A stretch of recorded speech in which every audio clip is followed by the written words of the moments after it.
नमस्कार. RRC नेटवर्कच्या ताज्या बातमीपत्रात आपले स्वागत. अशा आहेत आजच्या प्रमुख घडामोडी.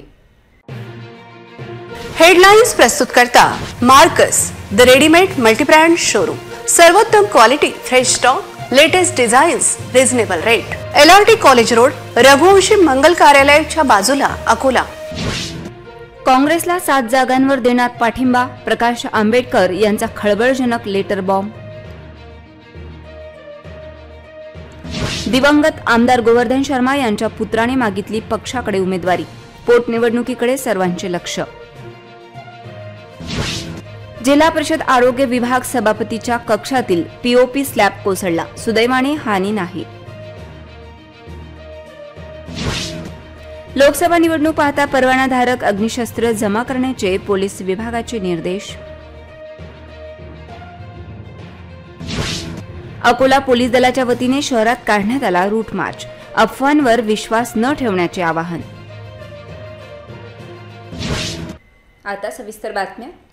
वंचित बहुजन आघाडीचे राष्ट्रीय नेते प्रकाश आंबेडकर यांनी भारतीय राष्ट्रीय काँग्रेसचे अध्यक्ष मल्लिकार्जुन खरगे यांना पत्र लिहित महाराष्ट्रातील 7 जागांवर काँग्रेस पक्षाला वंचित बहुजन आघाडीचा पूर्ण पाठिंबा देण्याचा निर्णय घेतला आहे. हा पाठिंबा विनाशक राहणार असून या संदर्भात काँग्रेसकडून त्या 7 जागांची माहिती देण्याचे आवाहन करण्यात आल्याची माहिती पत्रकार परिषदेतून प्रकाश आंबेडकर यांनी दिली. महाविकास आघाडीत भारतीय राष्ट्रीय काँग्रेसला देण्यात आलेल्या कोट्यातून 7 मतदारसंघांची नावे द्यावीत. वंचित बहुजन आघाडी तुमच्या पसंतीच्या 7 जागांवर तुमच्या पक्षाच्या उमेदवारांना सर्व प्रकारचा आणि धोरणात्मक पाठिंबा देईल, अशी माहिती अकोला येथे आयोजित पत्रकार परिषदेतील प्रकाश आंबेडकर यांनी दिली. वंचित बहुजन आघाडीकडून भारतीय राष्ट्रीय काँग्रेसला दिलेला हा प्रस्ताव केवळ सदिच्छांचाच नाही तर भविष्यात संभाव्य आघाडीसाठी मित्रत्वाचा हात देणाराही आहे, असे प्रकाश आंबेडकर यांनी काँग्रेस अध्यक्षांना लिहिलेल्या पत्रामध्ये नमूद आहे. कांग्रेस पार्टी के अध्यक्ष मल्लिकार्जुन जी खरगे, इनको कुछ घंटों पहले हमने पार्टी की ओर से एक लेटर भेजा है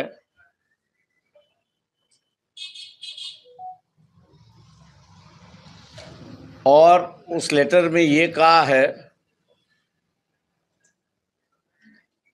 कि महाराष्ट्र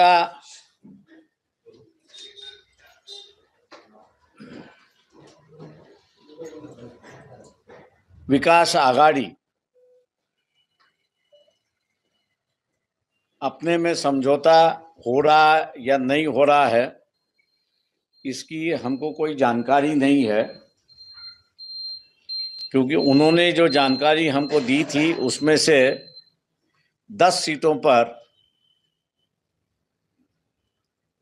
शिवसेना और कांग्रेस आपस में तय नहीं कर पा रही है और 5 सीटें हैं जिस पर NCP, कांग्रेस और शिवसेना तय नहीं कर पा रही है.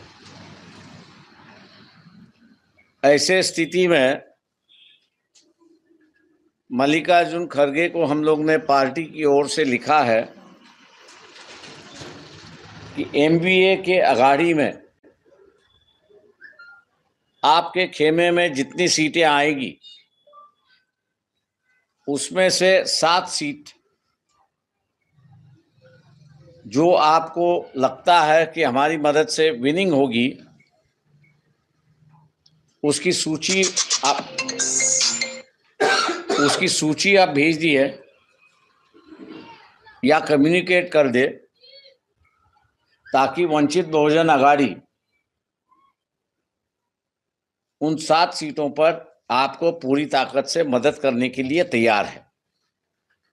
NCP और शिवसेना, इनके बारे में हम लोग ने अभी तक कोई निर्णय नहीं लिया है. निर्णय जब लेंगे तब आप लोगों को बताया जाएगा.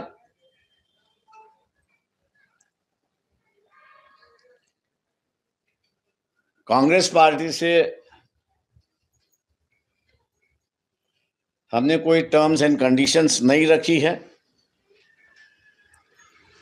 सिर्फ इतना ही उनसे हम लोग ने कम्युनिकेट किया है कि आने वाली चुनाव में जिन 7 सीटों पर वंचित का अगर सपोर्ट मिलता है, आप जीतते हो, ऐसे कॉन्स्टिट्यूंसीज जो है वो वंचित को आप इतला कर दीजिए। वंचित उसको सपोर्ट करने के लिए पूरी तौर से तैयार है। अभी तक हमारे पास कोई कम्युनिकेशन आया नहीं है, लेकिन हम लोग उम्मीद करते हैं कि नॉमिनेशन के पहले कांग्रेस पार्टी से इस प्रस्ताव पर उनका क्या विचार विनिमय है, ये वो हम लोग को बताएंगे। अकोला पश्चिम विधानसभा पोटनिवडणुकीसाठी भाजपच्या उमेदवारीवर दिवंगत भाजप आमदार गोवर्धन शर्मा यांच्या कुटुंबियांनी दावा केला आहे। दिवंगत आमदार गोवर्धन शर्मांचा मोठा मुलगा कृष्णा शर्मा यांनी भाजपकडे उमेदवारीची मागणी केली आहे। आता पक्ष त्यांना उमेदवारी देतो का हे पाहण्यासारखे आहे। सध्या लोकसभेच्या निवडणुकीची धामधूम सुरू आहे। या निवडणुकीसोबतच अकोला पश्चिम विधानसभेसाठी पोटनिवडणूक होत आहे। येत्या 27 एप्रिलला ही निवडणूक होणार आहे। आजपर्यंत या मतदारसंघातून सलग 6 वेळा गोवर्धन शर्मा यांनी प्रतिनिधित्व केले। आता होणाऱ्या या पोटनिवडणुकीत भाजपकडून तब्बल 15 जण उमेदवारीच्या शर्यतीत आहेत। अकोला पश्चिम विधानसभा मतदारसंघातील भाजपचे आमदार गोवर्धन शर्मा यांचे निधन झाल्याने ही पोटनिवडणूक लागली आहे। या पोटनिवडणुकीसाठी भाजपकडून तब्बल 15 जण इच्छुक असून नुकत्याच पक्षाचे निरीक्षक डॉक्टर उपेंद्र कोठीकर आणि माजी आमदार अनिल सोलेंनी या इच्छुकांच्या मुलाखती घेतल्या आहेत। यावेळी दिवंगत आमदार गोवर्धन शर्मा कुटुंबातीलच कृष्णा शर्मा यांनी भाजपच्या वरिष्ठांकडे मुलाखतीसाठी अर्ज दिला आहे। त्यामुळे त्यांना उमेदवारी मिळणार का याची उत्सुकता आहे। या संदर्भात कृष्णा शर्मा यांनी आपली भावना व्यक्त केली। शर्मा कुटुंबाची हेच मागणी आहे। काल आमचे निरीक्षक आले होते, नागपूरहून अनिल सोलेजी माजी आमदार आणि उपेंद्रजी कोठीकरजी हे आले होते। तर आम्ही पण गेलो होतो, सगळ्यांना बोलवलं होतं, पक्षचे कार्यकर्ता, संघटनचे लोक सगळ्यांनी जे बोलवलं होतं की बा कोणाला तिकीट पाहिजे। तर आम्ही पण आमची मागणीसाठी गेलो होतो की बा लालाजीनं 30 वर्ष काम केले, तर आमच्या परिवाराला आणि माझ्यासाठी मी उमेदवारी मागितली की मला उमेदवारी द्या। तर आम्ही जसं लालाजीनं कार्य केला तसं आम्ही पक्षाचा कार्य करू आणि पक्षाचा कार्य जसा लालाजी वाढवला तसा भाजपचा पूर्ण काम करू। और उसके उपरांत भी जो पार्टी हमारे को आदेश देती है ते आदेश दिल त्याचे आम्ही स्वागत करू और पक्ष का काम हम जिंदगी भर करते रहेंगे। शर्मा कुटुंब करता रहेगा, इतना आपको खात्री देता हूँ। अकोला जिल्हा परिषदेच्या शिक्षण व आरोग्य सभापती यांच्या दालनातील प्लास्टर ऑफ पॅरिसची छत कोसळल्याची घटना समोर आली असून यावेळी दालनात कोणीही उपस्थित नसल्याने सुदैवाने कोणीही जखमी झाले नाही। परंतु या घटनेमुळे मात्र जिल्हा परिषद वर्तुळात चर्चेला उधाण आले आहे। जिल्हा परिषद शिक्षण व आरोग्य सभापती यांच्या शासकीय दालनाची प्लास्टर ऑफ पॅरिसची छत कोसळल्याची घटना घडली असून या घटनेमध्ये कुठल्याही प्रकारची जीवितहानी झाली नसल्याचे समोर आले आहे। गेल्या 10 वर्षांपासून या कक्षाचे कोणतेच देखभाल दुरुस्तीचे काम झाले नसल्याने जिल्हा परिषद बांधकाम विभागाच्या कार्यप्रणालीवर प्रश्नचिन्ह निर्माण झाले आहे। गेल्या काही दिवसांपूर्वी जिल्हा परिषद आवारातील काही इमारतीचे स्ट्रक्चर ऑडिट करण्यात आले होते। यावेळी स्ट्रक्चर ऑडिटच्या रिपोर्टमध्ये इमारतची देखभाल दुरुस्तीचे काम तात्काळ करावे असे पत्र सुद्धा बांधकाम विभागाला दिले होते। जिल्हा परिषदमध्ये ग्रामीण भागातील अनेक नागरिक आपल्या समस्या घेऊन येत असतात। अनेकदा नागरिकांच्या बैठकी जिल्हा परिषद सभापतींच्या कक्षात होतात। अशातच काही कक्षांमध्ये जीर्ण झालेल्या छत कोसळल्याची घटना घडल्यास जीवितहानी होऊ शकते। सदरचा प्रकार गांभीर्याने घेत जिल्हा परिषदच्या वरिष्ठ अधिकाऱ्यांनी लक्ष देत योग्य ती कारवाई करावी अशी मागणी होत आहे। लोकसभा निवडणूक पाहता अकोला जिल्ह्यातील 638 परवानाधारक अग्निशस्त्रे बाळगणाऱ्या नागरिकांनी 171 अग्निशस्त्रे पोलीस विभागाकडे जमा केली आहेत। उर्वरित परवानाधारक अग्निशस्त्रे बाळगणाऱ्या नागरिकांनी आपली शस्त्रे पोलीस प्रशासनाकडे जमा करण्याचे आवाहन जिल्हा प्रशासन तसेच पोलीस विभागाने केले आहे। निवडणूक आयोगाने लोकसभा सार्वत्रिक निवडणुकीचा कालावधी निश्चित केल्याने अकोला जिल्ह्यात आचारसंहिता लागू करण्यात आली आहे। लोकसभा व विधानसभा सदस्यांची निवडणुकीकरिता दिनांक 26 एप्रिल रोजी मतदान होणार असून 4 जून रोजी मतमोजणी पार पडणार आहे। या कालावधीत कायदा व सुव्यवस्था बाधित होऊ नये याकरिता जिल्हाधिकारी अजित कुमार यांनी विशेष आदेश पारित करीत अकोला जिल्ह्यातील परवानाधारक अग्निशस्त्रधारक नागरिकांना आपली शस्त्रे निवडणूक असल्यामुळे शासन जमा करण्याचे आदेश दिले आहेत। अकोला जिल्ह्यात 638 अग्निशस्त्र परवानाधारक नागरिक असून त्यांच्याकडे 702 अग्निशस्त्रे आहेत. यामध्ये बँक व इतर क्षेत्रातील नागरिकांकडे 28, क्रीडा क्षेत्रातील नागरिकांकडे 3, स्वतः सुरक्षेसाठी वापरणाऱ्या नागरिकांकडे 596 तर शेतीच्या सुरक्षेसाठी वापरणाऱ्या नागरिकांकडे 11 अग्निशस्त्रे आहेत. लोकसभा निवडणूक काळात आतापर्यंत 638 परवानाधारक नागरिकांकडील 702 अग्निशस्त्रांपैकी पोलीस विभागाकडे 171 शस्त्रे जमा करण्यात आली आहेत. आगामी निवडणूक पाहता अग्निशस्त्राचा परवानाधारक नागरिकांनी आपले शस्त्र जमा करण्याचे आवाहन जिल्हा प्रशासन तसेच पोलीस विभागाने केले आहे. लोकसभा निवडणूक तथा आगामी सण उत्सव लक्षात घेता शहरात कायदा आणि सुव्यवस्था कायम राहावी या उद्देशाने अकोला पोलीस दलाच्या वतीने शहरातील प्रमुख मार्गावरून रूट मार्च काढीत शक्ती प्रदर्शन करण्यात आले. यावेळी नागरिकांनी कोणत्याही अफवांवर विश्वास ठेवू नये, सोशल मीडियाचा योग्य वापर करावा असे आवाहन पोलीस प्रशासनाच्या वतीने करण्यात आले आहे. आगामी लोकसभा निवडणूक, होळी व रंगपंचमी तथा रमजान ईद सारखे सण उत्सव पाहता जिल्हा पोलीस अधीक्षक बच्चन सिंह यांच्या उपस्थितीत मंगळवारी सायंकाळी जुने शहरातील हरिहरपेठ परिसर स्थित जुन्या ईदगाह परिसरापासून शहरातील विविध मार्गावरून पोलिसांचा रूट मार्च काढण्यात आला. या रूट मार्चमध्ये अपर पोलीस अधीक्षक अभय डोंगरे, शहर पोलीस उपअधीक्षक सतीश कुलकर्णी आदी पोलीस अधिकारी उपस्थित होते. हरिहरपेठ परिसरातून निघालेल्या या रूट मार्चच्या माध्यमातून पोलिसांनी शक्ती प्रदर्शन केले. या रूट मार्चमध्ये शहरातील सर्व पोलीस स्टेशनचे पोलीस अधिकारी, सर्व पोलीस स्टेशनचे ठाणेदार, सीमा सुरक्षा दलाचे 450 head hawk battalion, home guard, RCP, rapid action police force यांच्यासह पोलीस विभागाचे विविध वाहन सहभागी झाले होते. ईदगाह परिसरातून निघालेला हा रूट मार्च जुने शहरातील विविध भागातून मार्गक्रमण करीत सिटी कोतवाली पोलीस स्टेशन जवळ पोहोचला. या ठिकाणी रूट मार्चचे समापन करण्यात आले. यावेळी नागरिकांनी कोणत्याही अफवांवर विश्वास ठेवू नये, सोशल मीडियाचा योग्य पद्धतीने उपयोग करावा असे आवाहन पोलीस विभागाच्या वतीने करण्यात आले आहे. जागतिक महिला दिनानिमित्त अकोला जिल्हा देशमुख महिला मंडळाच्या वतीने एका कार्यक्रमाचे आयोजन करण्यात आले होते. यावेळी उत्कृष्ट कार्य करणाऱ्या कर्तृत्ववान महिलांचा सन्मान करण्यात आला.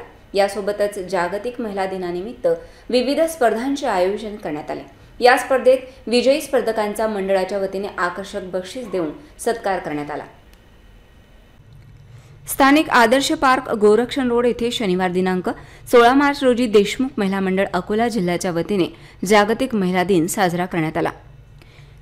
कार्यक्रमाला मोठ्या संख्येने देशमुख महिलांची उपस्थिती होती. यावेळी प्रमुख अतिथी म्हणून स्नेहश्री फॅशन हबच्या संचालिका स्नेहल तराळे तसेच मेकओव्हर मेकअप स्टुडिओच्या संचालिका डॉक्टर प्रीती कमाविजदार उपस्थित होत्या.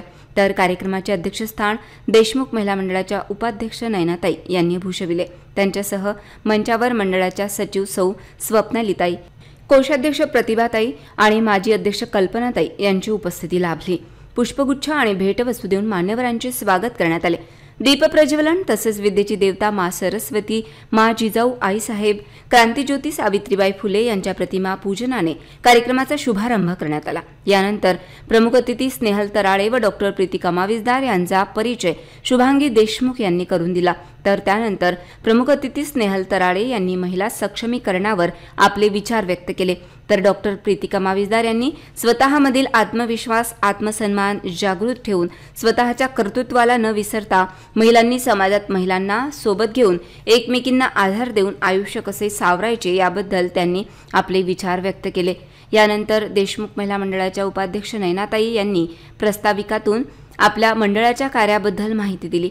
जागतिक महिला दिनानिमित्त आपल्या कार्यात उत्कृष्ट कामगिरी बजावणाऱ्या महिलांचा सत्कार करण्यात आला. त्यामध्ये सत्कारमूर्ती वर्षा मिलिंद देशमुख क्रीडा स्पर्धा मध्ये 400 रिले रनिंगमध्ये जिल्ह्यातून प्रथम तसेच खो खोमध्ये प्रथम क्रमांक यांना पुष्पगुच्छ देऊन सत्कार करण्यात आला. त्यानंतर सत्कारमूर्ती विद्या हर्षल देशमुख क्रिकेट व ॲथलेटिक्स स्पर्धेमध्ये स्टेट लेवलवर यांचा पुष्पगुच्छ देऊन सत्कार करण्यात आला. त्यानंतर सारिका देशमुख महाराष्ट्र उद्योजक विकास महामंडळकडून संगणक क्षेत्रात उत्कृष्ट उद्योजिका यांचा पुष्पगुच्छ देऊन सत्कार करण्यात आला. त्यानंतर सौ मेघा काळे बेस्ट परफॉर्मन्स डेव्हलप डेडिकेशन साठी ब्रेक थ्रू परफॉर्मन्स अवॉर्ड यांना पुष्पगुच्छ देऊन सत्कार करण्यात आला. देशमुख महिला मंडळाने जागतिक महिला दिनानिमित्त वेगवेगळ्या स्पर्धांचे आयोजन केले होते. त्यामध्ये पहिली स्पर्धा ऐतिहासिक स्त्रीची वेशभूषा आणि भूमिका यामध्ये वैशाली, वर्षा, जयश्री, मीना, दीपा, साधना, माया, भारती यांनी उत्स्फूर्त सहभाग घेतला। त्यामध्ये अनुक्रमे वर्षा द्रौपदीची भूमिका, वैशाली सावित्रीबाई फुले, भारती हिरकणी या विजयी ठरल्या। दुसरी स्पर्धा बेस्ट फ्रॉम वेस्ट, त्यामध्ये श्रुती, श्वेता, शीतल, अस्मिता, रेवती, वसुधा, अनिता, मेघा, विद्या, नीता या सहभागी झाल्या। यामध्ये अनुक्रमे शीतल, विद्या, अनिता विजयी ठरल्या। तिसरी स्पर्धा साडी नेसण्याचे विविध प्रकार व त्याला साजेशी हेअरस्टाईल, यामध्ये विद्या, अर्चना, मनीषा, स्वप्ना, उज्ज्वला, सारिका, रेवती यांनी सहभाग घेतला होता। त्यापैकी अनुक्रमे Swapna South Indian, Manisha Bengali, Revati party wear sari विजयी झाल्यात। यावेळी सर्व विजयी स्पर्धकांना मंडळाच्या वतीने आकर्षक बक्षिसे देण्यात आली। कार्यक्रमाचे बहारदार संचालन शुभांगी देशमुख यांनी केले, तर उपस्थितांचे आभार सारिका देशमुख यांनी मानलेत। कार्यक्रम यशस्वी करण्यास देशमुख महिला मंडळाने अथक परिश्रम घेतले। शेवटी राष्ट्रगीताने कार्यक्रमाची सांगता करण्यात आली। नेहमी जंगलात किंवा कधीकधी स्मशानभूमीच्या जवळ आढळणारा मसण्या ऊद मंगळवारी सकाळी डाबकी रोडवर वस्तीत आढळल्यामुळे खळबळ उडाली। वन विभागाच्या रेस्क्यू टीमने अथक परिश्रम घेत या प्राण्याला सुखरूप पकडून सुरक्षितपणे जंगलात सोडले। अकोला शहरासह जिल्ह्यात गेल्या काही दिवसांपासून उन्हाचा पारा वाढत असून यामुळे मात्र वन्य प्राण्यांना पिण्याच्या पाण्यासाठी वनवन भटकावे लागत आहे। अशातीलच एक घटना आज सकाळी डाबकी रोड भागातील रेणुका नगर परिसरात घडली। आज सकाळच्या सुमारास डाबकी रोड स्थित रेणुका नगरमध्ये काही नागरिकांना झाडावर अत्यंत दुर्मिळ असा मसण्या ऊद दिसून आला। सदरचा मसण्या ऊद हा प्राणी अन्नाच्या तसेच पाण्याच्या शोधात आला असावा असा अंदाज नागरिकांकडून व्यक्त केला जात आहे। सदरच्या घटनेची माहिती स्थानिक नागरिकांनी अकोला वन विभागाला दिली। या पश्चात वन विभागाच्या रेस्क्यू टीमने घटनास्थळी पोहोचून मसण्या ऊद या प्राण्याला सुरक्षित पकडून पिंजऱ्यात जेरबंद केले। मसण्या ऊद प्राण्याला ताब्यात घेऊन वन विभागाच्या टीमने पशुवैद्यकीय डॉक्टरांकडून त्याच्या प्रकृतीची तपासणी करीत त्याला जंगलात सुखरूप सोडल्याची माहिती मिळाली आहे। सदरची कारवाई उपवनसंरक्षक डॉक्टर कुमार स्वामी, सहाय्यक वनसंरक्षक सुरेश वडोदे यांच्या मार्गदर्शनात वनपरिक्षेत्र अधिकारी विश्वास थोरात, वनपाल गजानन इंगडे, वनरक्षक संघपाल तायडे, बाळ काळणे, वनरक्षक वनिता तायडे, चालक यशपाल इंगोले, आला सिंग राठोड आदींनी केली। यावर्षी लोकसभा निवडणुकीत दिव्यांग मतदारांची मतदानाची टक्केवारी वाढविण्याच्या उद्देशाने जिल्हा परिषदमधील राजश्री शाहू महाराज सभागृहात एका बैठकीचे आयोजन करण्यात आले। यावेळी मागील लोकसभा निवडणुकीत जिल्ह्याला पुरस्कार मिळाला होता, तो कायम ठेवण्याच्या उद्देशाने यावर्षी सुद्धा प्रयत्न करण्याचे आवाहन करण्यात आले। दिव्यांग मतदानाच्या टक्केवारीत राज्यात अग्रेसर असल्याने अकोला जिल्ह्याला 2019 मध्ये पुरस्कार मिळाला होता। ही गौरवशाली परंपरा कायम राखावी व मतदानाच्या माध्यमातून लोकशाही बळकट करण्यात योगदान द्यावे असे आवाहन स्वीपच्या नोडल अधिकारी तथा जिल्हा परिषद मुख्य कार्यकारी अधिकारी वैष्णवी बी यांनी आज येथे केले। आगामी लोकसभा सार्वत्रिक निवडणुकीच्या पार्श्वभूमीवर दिव्यांग संघटना व शाळा यांची संयुक्त बैठक जिल्हा परिषदेच्या राजश्री शाहू महाराज सभागृहात पार पडली। त्यावेळी त्या बोलत होत्या। अतिरिक्त मुख्य कार्यकारी अधिकारी विनय ठमके, जिल्हा समाज कल्याण अधिकारी PD सुसतकर, जिल्हा समन्वय अधिकारी गजानन महल्ले आदी यावेळी उपस्थित होते। जिल्ह्यात दिव्यांगांचे 100% मतदान व्हावे यासाठी दिव्यांग संघटना व शाळा चालकांशी चर्चा करण्यात आली। तालुका स्तरावर रथ तयार करून तसेच पथनाट्य, व्हिडिओ आदी माध्यमातून मतदान करण्याबाबत प्रचार करण्याचा निर्णय झाला। अकोला शहरातील प्रसिद्ध राणी सतीधाम मंदिरात आगामी होळी उत्सव पाहता विविध धार्मिक कार्यक्रमांचे आयोजन करण्यात आले असून 24 मार्च रोजी होणाऱ्या होळी दहन कार्यक्रमासाठी भक्त प्रल्हादाचा आकर्षक देखावा साकारण्यात आला आहे। या सण उत्सवाचा लाभ घेण्याचे आवाहन आयोजकांच्या वतीने करण्यात आले आहे। होळी हा आपल्या देशातील लोकप्रिय सण म्हणून साजरा केला जातो। त्याला रंगांचा सण असेही म्हणतात। होळीचा उत्सव 24 मार्च रोजी साजरा केला जाणार आहे आणि दुसऱ्या दिवशी 25 मार्च रोजी रंगपंचमी साजरी केली जाईल। होळीबद्दल नागरिकांमध्ये विशेषतः लहान मुलांमध्ये मोठा उत्साह पाहायला मिळतो। अकोला शहरात सर्वत्र घरासमोर आणि सार्वजनिक ठिकाणी होळी दहन केली जाते। मात्र अकोला शहरातील राणी सतीधाम मंदिराची होळी संपूर्ण शहरात प्रसिद्ध आहे। होळी सणानिमित्त पारंपरिक ढबचांग कार्यक्रम राणी सतीधाम येथे मंगळवारी सायंकाळी 7 वाजता आयोजित करण्यात आला आहे। यामध्ये जयपूरचे लोक कलाकार सुरेंद्र भार्गव आपल्या लोक कलाकारांसह ढबचांग यांचे अनोखे सादरीकरण करणार असून रविवार 24 मार्च रोजी कार्यक्रम राणी सतीधाम येथे होणार आहे, ज्यामध्ये भक्त प्रल्हादची विहंगम देखावा साकारण्यात आला आहे। होळीच्या दिवशी ही होळी पेटवली जाते आणि ती पाहण्यासाठी शेकडो लोक जमतात। या उत्सवाचा सर्वांनी लाभ घ्यावा असे आवाहन राणी सतीधाम तर्फे करण्यात येत आहे। एकीकडे अकोला शहराला पाणी पुरवठा करणाऱ्या काटेपूर्णा धरणात जलसाठा कमी होत चालला असताना दुसरीकडे शहरात पाईपलाईन फुटून पाण्याचा अपव्यय होतानाचे चित्र पाहायला मिळत आहे। शहरातील रियाज कॉलनी परिसरात पाईपलाईन फुटल्याने हजारो लिटर पाणी व्यर्थ वाहून गेले, त्यामुळे नागरिकांमधून नाराजी व्यक्त केली जात आहे। अकोला महानगरपालिका क्षेत्रात पाईपलाईन लिकेजची समस्या नित्याचीच झाली आहे। पाणी पुरवठ्याच्या दिवशी शेकडो लिटर पाणी रस्त्यावर वाहून जाते। अकोला शहरातील वाशिम बायपास रोड स्थित रियाज कॉलनी परिसरात मंगळवारी मुख्य पाणी पुरवठा करणारी पाईपलाईन फुटली। फुटलेली पाईपलाईनमधून फवारणीच्या स्वरूपात पाणी कित्येक तास उडत होते, त्यामुळे परिसरात सर्वत्र जिकडे पाहावे तिकडे पाणीच पाणी दिसत होते। पाण्याचा जोर इतका होता की परिसरातील विजेच्या तारांना पाणी स्पर्श करत होते। उमेश इंगळे सामाजिक कार्यकर्ते यांनी घटनेचा व्हिडिओ काढून मनपाच्या पाणी पुरवठा विभागाच्या अधिकाऱ्यांशी संपर्क साधला, त्यांना घटनेची माहिती दिली। या पाईपलाईन लिकेजचे काम गेल्या 3 महिन्यांपासून अत्यंत संथ गतीने सुरू आहे। फुटलेल्या पाईपलाईनमधून पाण्याचा अपव्यय मोठ्या प्रमाणात होत आहे। ही बाब लक्षात घेता नागरिकांकडून पाईपलाईन दुरुस्त करण्याची मागणी होत आहे। अकोला शहरात चौथ्या दिवशी पाणी पुरवठा होतो, त्यातही अनेक वेळा वेळापत्रक विस्कळीत झाल्याने नागरिकांची गैरसोय होत आहे। महान धरणाची पाणी पातळी कमी होत असल्याचे लक्षात घेता फुटलेल्या पाईपलाईनद्वारे पाण्याचा अपव्यय कितपत योग्य आहे असा प्रश्न उपस्थित केला जात आहे। 17 मार्च हा दिवस आलेगावातील नागरिकांसाठी धोकादायक ठरला असून 1-2 नव्हे तर एकाच दिवसात आलेगावातील 12 जणांना पिसाळलेल्या कुत्र्याने चावा घेतल्याने गावात एकच खळबळ उडाली होती। त्यामुळे आलेगाव येथील नागरिकांमध्ये भीतीचे वातावरण पसरले असून संबंधित विभागाकडून बंदोबस्त करण्याची मागणी होत आहे। 17 मार्च रोजी पिसाळलेल्या कुत्र्याने चावा घेतलेला सलग 12 रुग्ण आलेगाव येथील प्राथमिक आरोग्य केंद्रावर येत होते, ज्यामुळे आरोग्य केंद्रावर एकच खळबळ माजली होती। सतत पिसाळलेल्या कुत्र्याने चावा घेतलेले रुग्ण उपचारासाठी दाखल होत असल्याची बातमी गावात वाऱ्यासारखी पसरली व गावातील नागरिक हातात लाठ्या-काठ्या घेऊन पिसाळलेल्या कुत्र्याचा शोध घेत होते। तरी पिसाळलेला कुत्रा नागरिकांच्या हाती लागला नसून गावभरात पिसाळलेल्या कुत्र्याची दहशत पसरलेली आहे।